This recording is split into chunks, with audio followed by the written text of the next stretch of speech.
मान्य सौ सुधाबाई कांकरे, मंजुळाबाई वाळके आणि सौ मीनाताई वाळके आणि आपल्या आश्रमावर वेळ काढून सतत उपस्थित राहणाऱ्या वाळवण्याच्या सरपंच कल्पनाताई थोरात आणि आपण सर्व जमलेले सागर परिवार स्नेही भावनी मंडळी, सालाप्रमाणे या ठिकाणी आपण हा संक्रांतीचा एक श्री स्वागत म्हणून पुरस्कार करीत असतो. त्यातल्या या पुरस्काराला यंदा आपल्या पुरस्काराचे मानकरी आताच महाराजांनी सांगितल्याप्रमाणे त्या कुटुंबाची आपल्याला संपूर्ण माहिती मिळालीच आहे आणि त्यांना पुरस्कार देण्यासाठी सर्व स्त्रियांना मार्गदर्शन करण्यासाठी आपल्या सुधाताई कांकरे की ज्यांना संपूर्ण महाराष्ट्रावर नवे भारतभर ही चळवळ चालवलेली आहे. श्री जन्माचं स्वागत करा. अतिशय मोलाचं याचं मार्गदर्शन स्त्रियांना मिळत असतं. वास्तविक पाहता अशा प्रकारचा या आश्रमावर परमार्थ आणि विज्ञान आणि अध्यात्म आणि सामाजिक कार्य हे आपण पहिल्यापासून जोपासण्याचं काम चाललेलं आहे.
यांना नमन करते, वंदन करते, नमस्कार करते.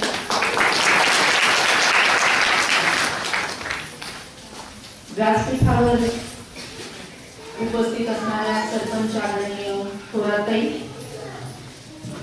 आदर्श सासूसून पुरस्काराच्या मानकरी असणाऱ्या आदरणीय मंजुळाबाई वाळकेताई, आदरणीय मीनाताई वाळकेताई, या कार्यक्रमाचे संयोजन आणि आयोजन करणारे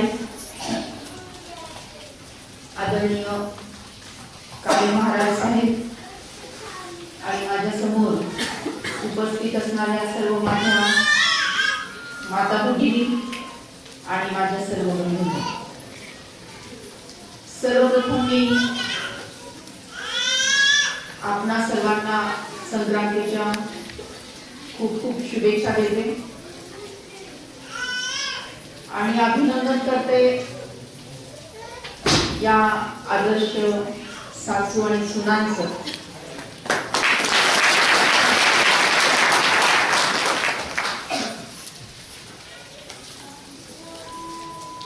तीळ आणि गुळ एकत्र आले की त्यातून स्नेह आणि आनंद निर्माण होतो असं म्हटलं जातं.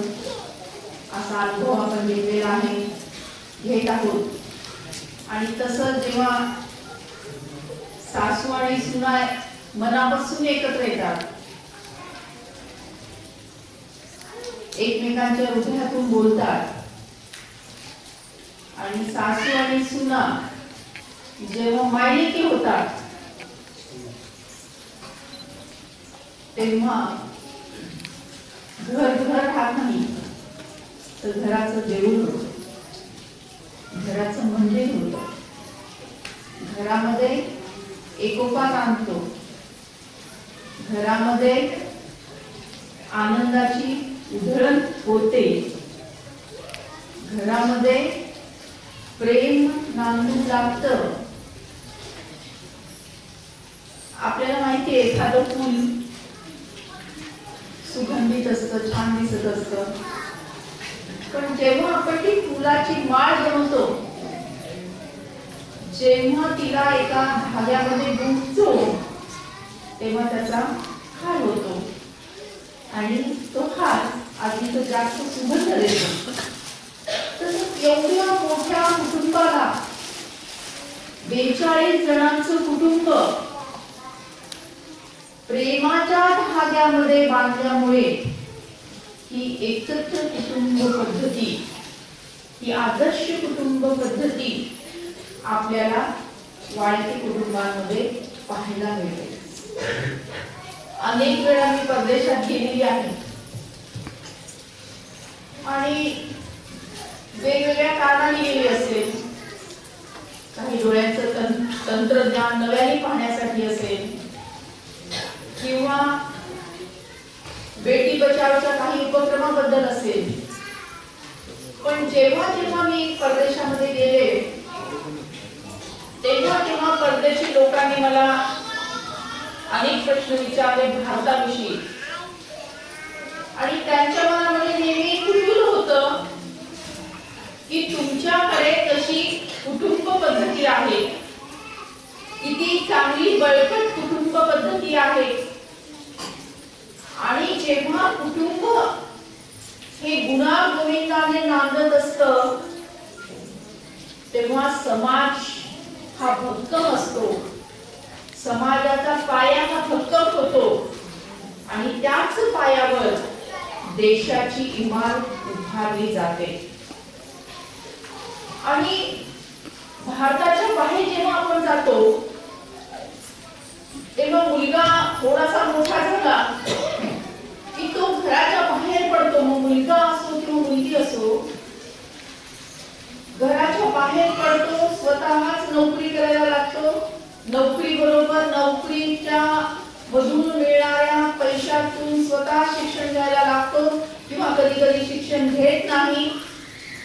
मग अनेक लोकांच्या संगतीमध्ये येऊन काही वाईट संगत त्याला लागून जाते. तोच मोठा होतो, स्वतःच्या मनाने लग्न ठरवतो, लग्न ठरतं, लग्न होतं, टिकत नाही, अशी परिस्थिती परदेशातली आहे. आणि त्या सगळ्यांना आपला भारत देश, भारताची संस्कृती याबद्दल इतकं कुतूहल आहे, म्हणजे त्यांना आश्चर्य वाटतं की घरामध्ये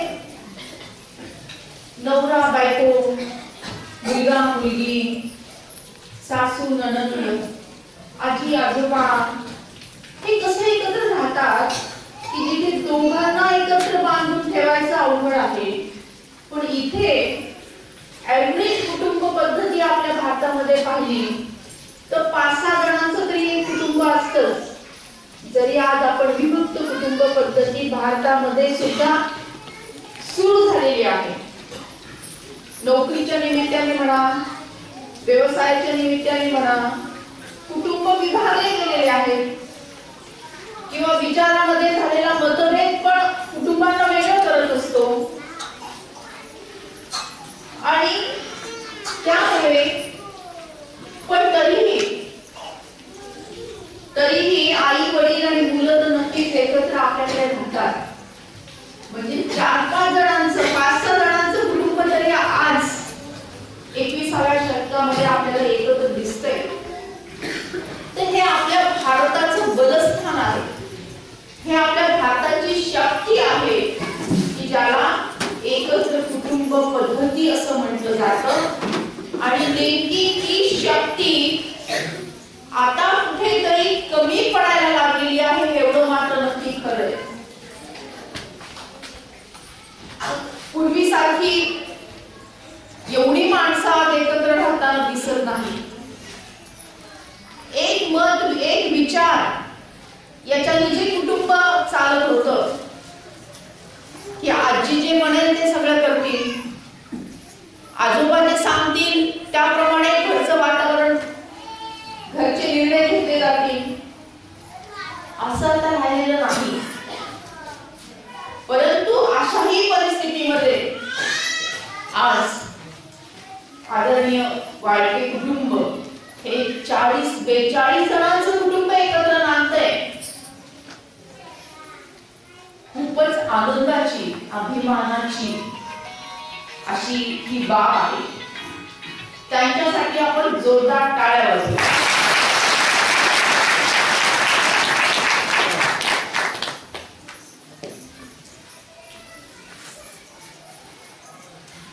सासू, सा म्हणजे सारख्या सूचना करणारी, हे करू नको, ते कर, हे राहिलं, ते करून घे, किंवा हे केलं पाहिजे असं म्हटलं जातं सर्वसाधारणपणे.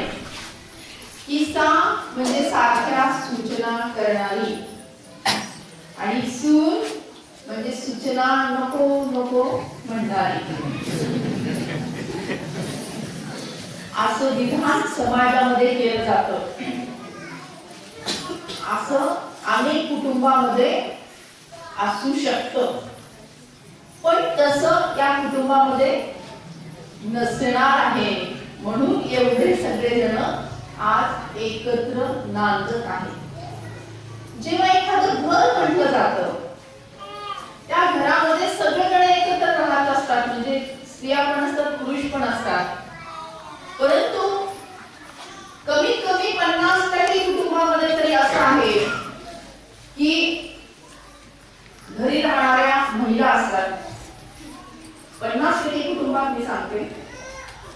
आणि बाहेर जाऊन काम करणारे हे पुरुष असतात. त्यामुळे घरातलं जे वातावरण आहे, हे घरातलं वातावरण हे स्त्रियांच्या हातात असतं. त्यामुळे जर सासू सुना मायलेकी होऊन राहिल्या तर घराचं नक्कीच गोकुळ होतं, मंदिर होतं.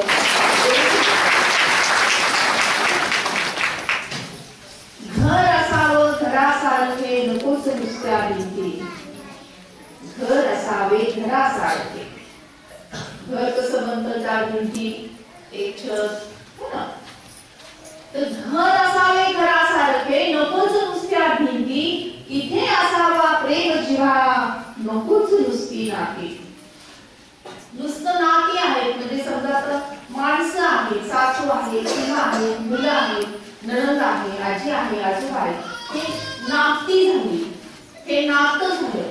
पण यांच्यामध्ये जर प्रेमाचा ओलावा नसेल, यांच्यामध्ये जर आपुलकी नसेल, यांच्यामध्ये जर माया नसेल, तर ते कुटुंब राहील का, टिकेल का, वाढेल का, आनंद निर्माण होईल का? नाही. म्हणजे घर केवळ 4 भिंतीने बनत नाही, तर घर बनण्यासाठी प्रेम आणि स्नेह याचा ओलावा आवश्यक असतो. म्हणून म्हटलं जातं की घर असावे घरासारखे, नकोच नुसत्या भिंती, इथे असावा प्रेम जिव्हाळा, नकोच नुसती नाती. या घरातून पिल्लू उडावे, म्हणजे या घरामध्ये जे नात आहे, नाती आहे, त्याच्या जन्माला येतील, त्यांनी खूप शिक्षण घ्यावं, खूप प्रगती करावी. आणि या घरातून तुम्ही उंच उडाले तरी चालेल, कारण आकाश मोठं असतं तिथे, त्यांनी वेगवेगळ्या भारी घेतल्या पाहिजे. घर असावं घरासारखं, नकोच नुसत्या भिंती, इथे असावा प्रेम जिव्हाळा, नकोच नुसती नाती. या घरातून पिल्लू उडावे, या घरातून पिल्लू उडावे, घेऊन दिव्य शक्ती. आकाशाचे पंख असावे, पण उंबरठ्यावर भक्ती. किती शिकलं, किती मोठं झालं, परदेशामध्ये गेलं, मुंबईला गेलं, दिल्लीला गेलं, खूप पैसे मिळवले, तरी पण आपली भक्ती आपल्या घराच्या उंबरठ्यावर असली पाहिजे. आपल्या घरातल्या आई वडील, आजी आजोबा, भाऊ बहीण यांच्याशी हृदयाचं नातं जोडलेलं असलं पाहिजे, म्हणजे त्याला घर म्हटलं जातं.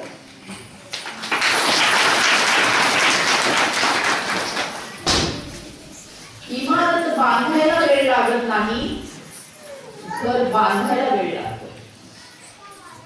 इमारत बांधायला वेळ लागत नाही, पण आपल्याकडे समजा पैसे असले, जागा असली, इमारत बांधायचं साहित्य असलं आणि माणसं असली, तर 2 महिन्यात पण घर बांधून होतं, म्हणजे इमारत बांधून होते. इमारत बांधायला वेळ लागत नाही, घर बांधायला वेळ लागतो. इमारत बांधायला वेळ लागत नाही, घर बांधायला वेळ लागतं. घरामध्ये 2 जीवांचा खरा खुरा मेळ लागतो. घरामध्ये 2 जीवांचा प्रेम असलं पाहिजे, तर त्याला घर म्हणता येईल, नाहीतर त्याला इमारतच म्हणावं लागेल. इमारत बांधायला वेळ लागत नाही, घर बांधायला वेळ लागतं. घरामध्ये 2 जीवांचा खरा खुरा मेळ लागतो. घर दोघांचं असतं, ते दोघांनी सांभाळायचं असतं. घर दोघांचं असतं, ते दोघांनी सांभाळायचं असतं. एकाने पसरवलं तर दुसऱ्यांनी आवरायचं असतं. एकाने पसरवलं तर दुसऱ्यांनी आवरायचं असतं. असं असेल तर ते घर असतं. अशा प्रकारच्या घराची निर्मिती ही दोन्ही सासूंनी आणि सुनांनी मिळून केलेली आहे. म्हणून त्यांना आज आदर्श सासू सून पुरस्कार देण्यात येत आहे. मी मनापासून त्यांचं अभिनंदन करते, त्यांना शुभेच्छा देते. त्यांचा आदर्श आपण घेऊया आणि आपणही आपल्या कुटुंबामध्ये, आपल्यालाही भविष्य काळामध्ये पुरस्कारासाठी नाही, पण मनामध्ये समाधान निर्माण होण्यासाठी आपल्याही घरातलं आचरण आपण तसं ठेवूया. आजचा दिवस हा संक्रांतीचा दिवस आहे. संक्रांत म्हणजे काय, की सूर्य जेव्हा मकर राशीमध्ये प्रवेश करतो तेव्हा त्याला संक्रांत असं म्हटलं जातं. जानेवारी महिन्यामध्ये येणारा हा सण आहे. वर्षाच्या सुरुवातीलाच येणारा हा सण आहे.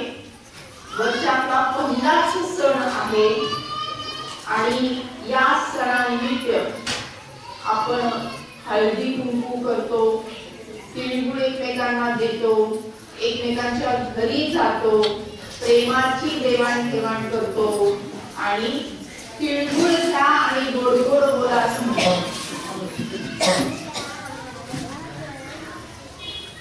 आदरणीय महाराज आले त्यांच्यासाठी टाळ्या वाजवू.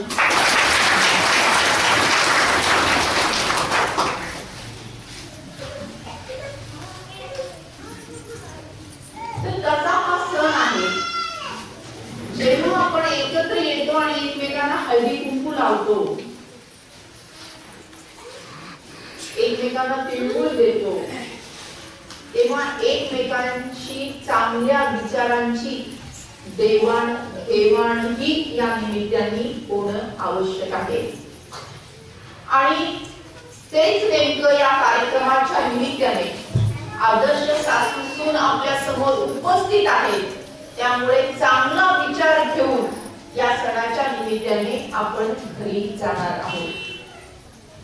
हळदी कुंकाचा कार्यक्रम हा महिलांमध्ये होतो, स्त्रियांमध्ये होतो. आजच्या कार्यक्रमाला स्त्रियांची संख्या अधिक आहे, पुरुषांची कमी आहे. पण एकूण भारत देशामध्ये पुरुषांची संख्या जास्त आहे आणि स्त्रियांची संख्या कमी आहे. आणि त्याचं कारण काय आहे तर गर्भातच असणाऱ्या चिमुकलीला जन्माला येण्यापूर्वीच मारून टाकण्याचं महापाप आपल्या भारतासारख्या सुसंस्कृत देशामध्ये घडताना होताना दिसत आहे. गेल्या 30 वर्षामध्ये, केवळ 30 वर्षामध्ये 1.5 कोटी चिमुकल्या, 1.5 कोटी चिमुकल्या जन्माला येण्यापूर्वीच मारून टाकल्या गेलेल्या आहेत आपल्या देशात. 1.5 कोटी.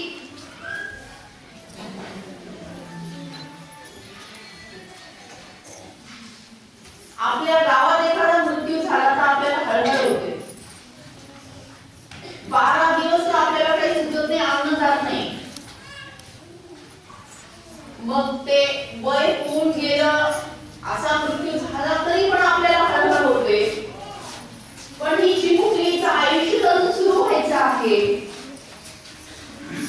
हिने काही गुन्हा केलेला नाही, जिची काही चूक नाही, अशा चिमुकलीला जन्माला येण्यापूर्वीच मारून टाकलं गेले. किती चिमुकली आहे जी आईच्या पोटात आहे, आईच्या उदरात आहे, ती आपल्या आईला म्हणते की आई, तुझं बाबांचं, आजींचं, आजोबांचं बोलणं काल रात्री ऐकलं मी आली. तुम्ही सगळ्यांनी मिळून ठरवले ना की उद्या मला डॉक्टर काकांकडे घेऊन जायचंय. नको काही नको असं करू नको ग, मला डॉक्टर काकांकडे घेऊन जाऊ नको ग आई. मला डॉक्टर काकाची खूप खूप भीती वाटते ग. ते डॉक्टर काका मोठं मोठं शस्त्र घेतील ग, माझ्या डोक्याचे चिंध्या चिंध्या करून टाकतील ग. एवढेशे नाजूकशे कोमलशे माझे हात पाय आई तोडून टाकतील ग. आणि रक्तबंबाळ झालेला माझा हा देह आई उकड्यावर फेकून देतील, कुत्रे झडप घालतील, तोंडात पकडतील, गल्लीभर फिरवतील ग आई. माझ्या शरीरातलं टिपकणारं ते रक्त आई तू पाहू शकशील. माझ्या शरीराची झालेली विटंबना आई तुला सहन होईल? नाही आई नाही, तू हे पाहू शकणार नाही ग. आई असं करू नको ग, मला मारू नको ग, मी तुला कसलाही त्रास देणार नाही ग, कुठलाही हट्ट मी करणार नाही ग आई. मला लाडू नको, पेढे नको, करंजी नको, पुरणपोळी नको, काही गोडधोड देऊ नकोस ग. कालची उरलेली शिळी असलेली भाकरी सुद्धा आई मला चालेल ग, पण आई मला जन्म घेऊ दे ग. मला तुझ्या मांडीवर खेळायचंय, आजी आजोबांच्या गोष्टी ऐकायचे, तुझं बोट पकडायचंय, बाबांचं बोट पकडायचंय, शाळेमध्ये जायचंय, खूप खूप शिकायचंय आई मला. आई तुला असं वाटत नाही का ग की सावित्रीबाई फुलेंचा अंश माझ्यामध्ये असेल? आई तुला असं वाटत नाही का ग की मातृशक्तीचा आविष्कार करणाऱ्या जिजा माता माझ्या रूपाने येतील? आई तुला असं वाटत नाही का ग की झाशीच्या राणीची क्रांती करण्याची उमेद माझ्यामध्ये असेल? आई मला हे सगळं करायचंय ग, पण कधी तू मला जन्म दिला तरच ना.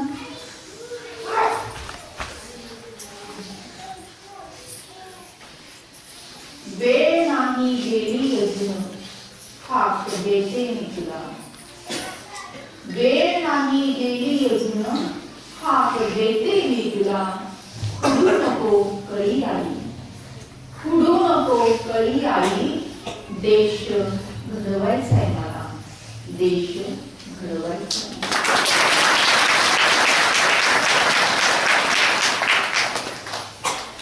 अशी आज अशी हाक ही चिमुकली आपल्याला देत आहे. मग या चिमुकलीच्या हाकेला आपल्याला ओढ द्यायचा आहे.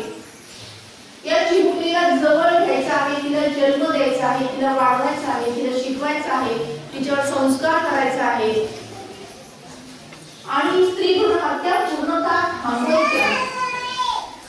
मग कशा प्रकारे आपण ही स्त्री भ्रूण हत्या थांबवू शकतो? आजचा दिवस हा मकर संक्रांतीचा दिवस आहे. भाग्याचा मांगल्याचा क्षण या निमित्ताने आपल्याकडे आलेला आहे. तर आजच्या या शुभ मुहूर्तावर आपण संकल्प करूया की आपल्या कुटुंबामध्ये एकही स्त्री भ्रूण हत्या होणार नाही याची आपण दक्षता घेऊया, खबरदारी घेऊया.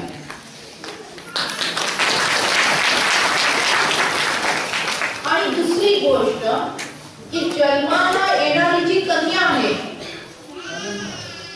आज आपण समाजामध्ये चित्र पाहिलं तर मुलगी जन्माला आली म्हटल्यानंतर मुलीच्या आईपासूनच सगळे उदास आणि निराश होताना दिसतात. ते सगळं कुटुंब उदास होऊन जाते. मग त्याचं स्वतःच कुटुंब उदास होत असेल तर बाकी ठिकाणी थोडी आनंद निर्माण होणार आहे. तर मुलीच्या जन्माचं स्वागत सुद्धा प्रेमाने आणि आनंदाने करणं आवश्यक आहे. तो उदासपणा काढून टाकायचा आहे आणि प्रेमाने आनंदाने त्या मुलीच्या जन्माचं स्वागत करायचं आहे. आणि त्याला कन्या जन्म आनंद सोहळा असं म्हटलं जातं. आता बोलताना मला समजलं की आपला इथे साधक आणि भक्त परिवार हा 2000 कुटुंबाचा आहे, बरोबर आहे का? मग या 2000 कुटुंबामध्ये जर समजा मुलीचा जन्म झाला तर प्रत्येक कुटुंबाने 1-1 रुपयाचा सहभाग द्यायचा. 1-1 रुपयाचा सहभाग प्रत्येक कुटुंबाने दिला तर 2000 रुपये जमा होतील. त्या 2000 रुपयामध्ये मुलीला झबलं घ्यायचं आहे, आईची खणानारळाने ओटी भरायची आहे, सासूबाईंना फुल आणि नारळ देऊन त्यांचाही सन्मान करायचा आहे.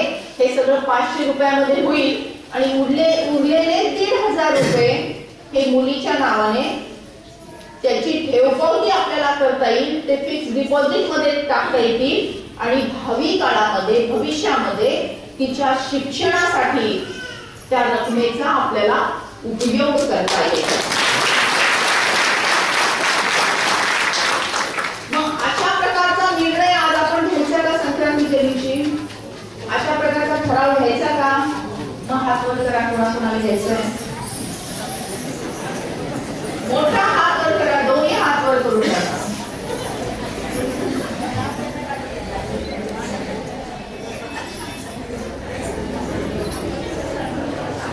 Very good. टाळ्या वाजवूया जोरात.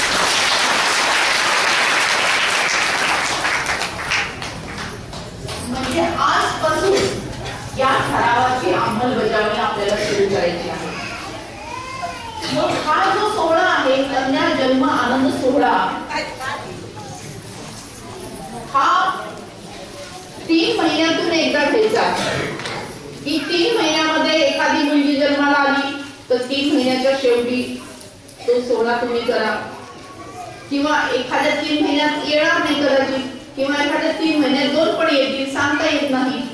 पण 3 महिन्याच्या गॅपने हा सोहळा आपण केला पाहिजे आदरणीय महाराजांच्या नेतृत्वाखाली. मग 5 जणांची कमिटी महिलांची आपण इथे स्थापन करू शकतो.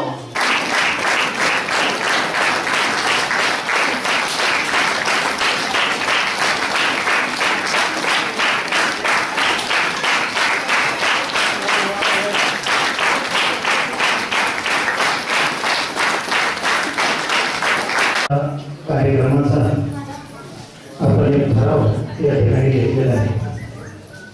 श्री जन्माचं स्वागत ठराव सद्गुरू शांतानंद महाराज चॅरिटेबल ट्रस्ट. आपला हा भारत देश हा गौरवशाली आणि परंपरांनी संस्कृतीने व दिव्य गुणांनी सजलेला आहे. सण उत्सवाच्या माध्यमातून सुविचाराची पेरणी करण्याचे मौलिक कार्य केले जाते. संक्रांतीचा सणही तसा प्रेमाचा गोडवा घेऊन येतो. तिळगुळाची देवाणघेवाण करताना स्नेह प्रेमाची देवाणघेवाण होते. अशा या संक्रांतीच्या सणानिमित्त आम्ही आदर्श सासू सून पुरस्कार देणार आहोत. तसेच श्री जन्माच्या स्वागताचा ठराव करीत आहोत. या माध्यमातून घरात व समाजात एकोपा स्नेह निर्माण होईल व स्त्री भ्रूण हत्या थांबतील असा आम्हाला विश्वास होतो. सदर चळवळीच्या प्रणेत्या डॉक्टर सुधा कांकरिया यांच्या मार्गदर्शनाखाली हा ठराव घेत आहोत.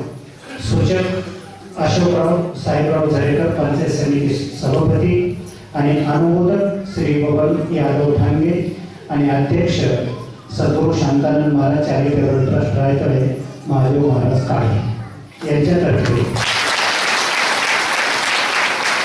आपल्या आसनाचा आपण ठाव घेतलेला आहे.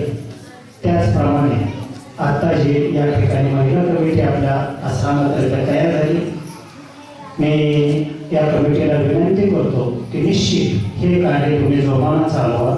या ठिकाणी असा एक संकल्प करा की आपल्या आश्रमातील ज्या स्त्रीला पहिली कन्या होईल त्या कन्येचं स्वागत करण्यासाठी, आणि आता ताईने सांगितलं 1 रुपया, त्याप्रमाणे प्रत्येक साधकातून 5 रुपये जमा करून त्या ठिकाणी सगळ्या महिलांना जाता आलं नाही तर 25-30 महिला जाऊन त्या मुलीचा बारशाचा कार्यक्रम साजरा करायचा, आणि त्या ठिकाणी जे पैसे राहतील ते त्या मुलीच्या नावावर टाकून त्या आईला आणि आजीला 2 साड्या घेऊन जायच्या, आणि बारशाचा कार्यक्रम त्या ठिकाणी भजन प्रवचन वगैरे करून परत माघारी यायचं.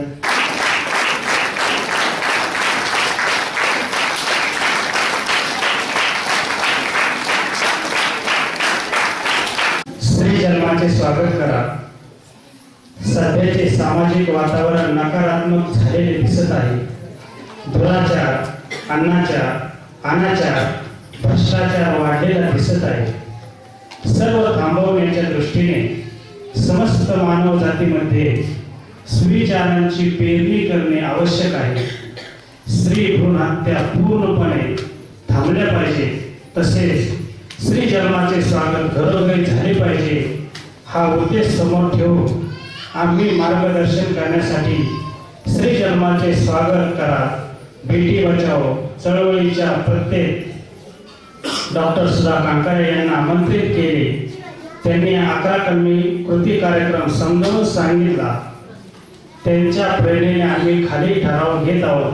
ठराव आमच्या ग्रामपंचायत रायगड तालुका पारनेर जिल्हा अहमदनगर क्षेत्रातील कुटुंबामध्ये एकही स्त्री भ्रूण हत्या होणार नाही याची आम्ही दक्षता घेऊ व प्रत्येक नवजात बालिकेचा कन्या जन्म आनंदाने सोहळा साजरा करू. त्यासाठी 1 रुपयाची जादू योजना राबवू. ठराव सर्वांमध्ये मंजूर.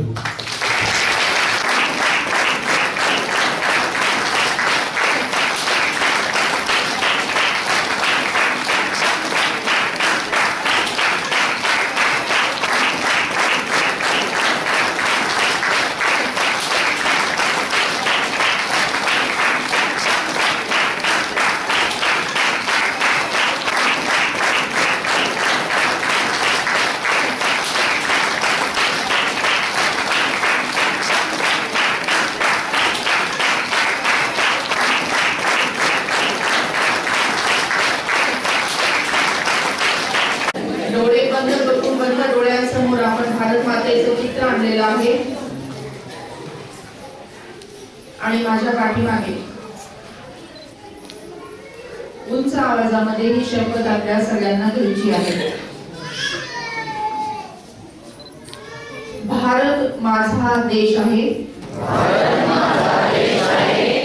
सारे भारतीय माझे बांधव आहेत. सारे भारतीय माझे बांधव आहेत. माझ्या या देशात स्त्री पुरुष समानता नांदावी. स्त्री पुरुष समानता नांदावी. यासाठी मी सदैव प्रयत्न करेन. यासाठी मी सदैव प्रयत्न करेन. स्त्री एक महान शक्ती आहे. स्त्री एक महान शक्ती आहे. ती अनंत काळची माता आहे. ती अनंत काळची माता आहे. मुलगा वंशाचा दिवा असेल तर, मुलगा वंशाचा दिवा असेल तर, मुलगी वंशाची पणती आहे. मुलगी वंशाची बनती आहे. तिचा आदर सन्मान तिचा आदर सन्मान मनापासून करणे मनापासून करणे हे माझे कर्तव्य आहे. हे माझे कर्तव्य आहे.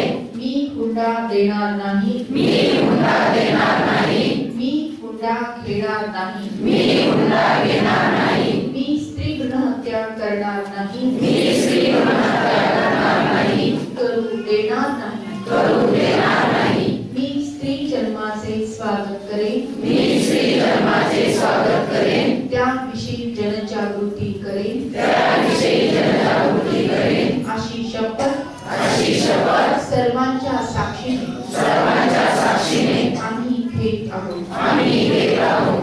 हात खाली घ्यायचाय आणि भारत मातेचा जय जयकार हात उंच करून उंच आवाजात करायचंय. भारत माता